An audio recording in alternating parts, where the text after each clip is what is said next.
சங்கீதம் 143:8. அதிகாலையில் உமது கிருபையை கேட்க பண்ணும். உம்மை நம்பியிருக்கிறேன். நான் நடக்க வேண்டிய வழியை எனக்கு காண்பியும். உம்மிடத்தில் என் ஆத்துமாவை உயர்த்துகிறேன். காலை தோறும் கர்த்தருடைய கிருபை புதிதாயிருக்கிறது. இஸ்ரவேல் ஜனங்கள் வனாந்தரத்தில் நடந்து வரும்போது நம் தேவனாகிய கர்த்தர் ஒவ்வொரு நாளும் அந்த நாளுக்கான மன்னாவை கொடுத்து ஜனங்களை வழிநடத்தினார்.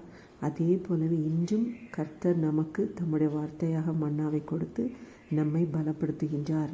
அதிகாலையில் குளிர்ச்சியான வேளையில் ஆண்டவர் ஆதாம் ஏவாளோடு ஏதேன் தோட்டத்திலே உலாவுவதற்கு மிகவும் பிரியமாயிருந்தார். அதே போலவே இன்றும் நம்மோடு நடக்க மிகவும் பிரியமாயிருக்கிறார். ஒவ்வொரு நாளும் அதிகாலையில் ஆண்டவருடைய சமூகத்தை தேடுங்கள்.